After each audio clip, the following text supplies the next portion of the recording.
সমষ্টি পুনৰ নিৰ্ধাৰণৰ পিছত মৰঙীত উন্নয়নত প্ৰথমটো খোজ বিধায়ক মৃণাল শইকীয়াৰ পুৱা 7 বজাতে ৰাইজক লগত লৈ উদ্বোধন কৰিলে পথ মেৰামতিৰ কাম।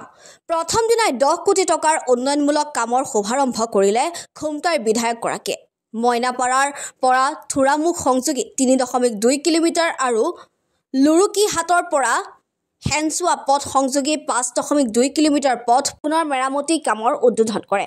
উল্লেখযোগ্য যে পূৰ্বতে বৃহত্তৰ মৰঙী মৌজাৰ 11খনকৈ গাঁও পঞ্চায়তৰ সৰুপথাৰ বিধানসভা সমষ্টিৰ অন্তৰ্ভুক্ত আছিল। সমষ্টি পুনৰ নিৰ্ধাৰণৰ পিছত মৰঙীৰ 11খন পঞ্চায়তে খুমটাই বিধানসভা সমষ্টিৰ আওতাত সোমাই পৰে।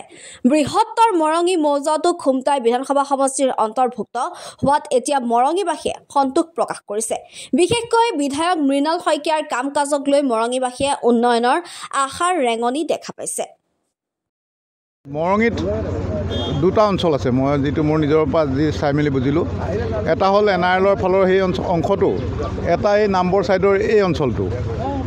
NRLৰ ছাইডৰ যিটো অঞ্চল আছে সেইখিনি যথেষ্ট উন্নয়ন হৈছে কাৰণে NRLে বহুত ৰাস্তা ঘাট কিবাকিবি তেওঁলোকে সহায় সহযোগ কৰি থাকে। কিন্তু মই ঘূৰি পেলাই দেখিলোঁ যেতিয়া যিটো নামবৰ অঞ্চল, নামবৰৰ পৰা এইফালে সেইফালে খুব মোৰ ফুলনি, ফলঙনি, ফুলবাৰী এইবিলাক অঞ্চল খুব পিছপৰা। যেনে কোৱানী গাঁওখন ৰাস্তা ঘাট বহুত বেয়া। সেইকাৰণে মই এই অঞ্চলটোৰ পৰা আৰম্ভ কৰিব খুজিছোঁ। আৰু যিটো ধৰক আমাৰ জনবল পথ বুলি এটা আছে, এইটো মই কাইলৈ কাম আৰম্ভ কৰাম। সেইটো আমাৰ সমষ্টিৰ খুমটাই সমষ্টিৰ শেষো ক'ব পাৰে, আৰম্ভণি ক'ব পাৰে। নামবৰ হাবিখনতে ডিভাইড হৈছে, এফালে কাৰ্বি আংলং, এফালে আমাৰ খুমটাই সমষ্টিৰ গোলাঘাট জিলা। সেইকাৰণে সেইফালৰ পৰা কাৰণ বহুত ৰাস্তা ঘাট বনাবলৈ আছে। মোৰ সময় আছে এবছৰ নহয় কাৰণ আকৌ ইলেকশ্যন নটিফিকেশ্যন কিবা কিবি আহিব, 6 মাহ বুলি ধৰক। এই 6 মাহত মই যিমান পাৰোঁ কৰিবলৈ চেষ্টা কৰিম। যোৱা 4টা বছৰ এইবিলাক ৰাস্তা হোৱা নাছিলে, সেইবিলাক কি হৈছে নাজানো। মই গোটেই অঞ্চলবিলাক ঘূৰা নাই, কিন্তু যিবিলাক মই আমাৰ শেষ বা প্ৰথম যি পাৰ্ট নামবৰ অঞ্চলত গৈছোঁ সেই অঞ্চলত কিন্তু এটা মই ৰাস্তা দেখা নাই। তো সেইকাৰণে কেনেকৈ কি কৰিব পাৰোঁ চাওঁ। আৰু আজি মৰঙীত মোৰ প্ৰথমটো খোজ। কিমান কিলোমিটাৰ পথ মুকলি কৰা হৈছে?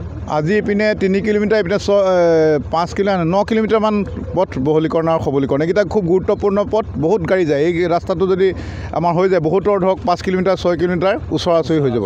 আপোনাৰ প্ৰথম খোজে চমক সৃষ্টি কৰা বুলি ক'ব পাৰি? সেইটো চমক সৃষ্টি কৰিলে মই কাম নকৰোঁ, মোক কাম লাগে। সেইকাৰণে 7টাত কৈছোঁ যে আৰু মোৰ সময়টো কেতিয়াও হেৰি নহয়। মই যে 7টাৰ পৰা 8টাৰ ভিতৰত 2টা ৰাস্তা আজি কাম আৰম্ভ কৰাম। কাৰণ ডাম্পাৰবিলাকো শুই থাকে, সেইটো আগতে ৱাৰ্ণিং দি থোৱা আছে, 7টাৰ পৰা কাম কৰিব লাগিব, কাৰণ সময়টো কম আছে ন। ঠিক আছে। পোৱা দেখা নাছিলোঁ। আমাৰ মানে কিবা দুৰ্ভাগ্যতে আমি যিজনক ভোট দিলোঁ সেইজনৰ পৰা আমি নেপালকে ভোট নিদিয়া এজন আমি বিধায়ক পাই পেলাই আমি যে বৰ সুখী হৈছোঁ। তেখেতে আহি আমাৰ মাজত আহি যে ৰাস্তাটো মানে বনাবলৈ ঠিক ঠাক কৰিছে, আমি বৰ ভাল পাইছোঁ। এই ৰাস্তাটো আমি বহুত দিন যান্ত্ৰণা ভুগিলোঁ, আজি এই যান্ত্ৰণা আজি শেষ হ'ব বুলি আমি আশা ৰাখিছোঁ।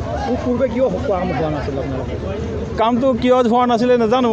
আমি বাৰম্বাৰ মানে আমাৰ বিধায়ককো জনাইছিলোঁ, ডিপাৰ্টমেণ্টকো জনাইছিলোঁ, কিন্তু কামটো আমাৰ হোৱা নাছিলে। আজি ভালেমান দিন ধৰি আমি ফলঙনিৰ পৰা ধৰি আখবিটাকৈ আমাৰ ভ্ৰমণখিনি ৰাইজে বহুত যন্ত্ৰণা ভোগ কৰি আছিলোঁ। আৰু সেইখিনি আজি আমাৰ খুমটাই বিধায়ক সন্মানীয় মৃণাল শইকীয়াদেৱে আজি আহি আমাৰ ইয়াত যিটো পদক্ষেপ ল'লে আমি সুখী হৈছোঁ। এই ৰাস্তাটো কিমান গুৰুত্বপূৰ্ণ? এইটো বহুত গুৰুত্বপূৰ্ণ। এইটো মানে আপোনাৰ ৰাস্তাটো হৈ গ'লে আমাৰ এই ফলঙনি ছাইডৰ পৰা অহা ৰাইজে মানে প্ৰায় 3-4 কিলোমিটাৰ মানে কমটি দূৰত্বত মানে অহা যোৱা কৰিব পাৰিব। এনেই আপোনাৰ 6 কিলোমিটাৰ ৰাস্তা, এই 6 কিলোমিটাৰ ৰাস্তা যদি হৈ যায় তেতিয়া বহুত মানে সোনকালে অতিক্ৰম কৰি পেলাই আমাৰ গোলাঘাট বা অন্যান্য জেগালৈ যোৱাৰ সুবিধাটো হ'ব। ঠিক আছে, ধন্যবাদ।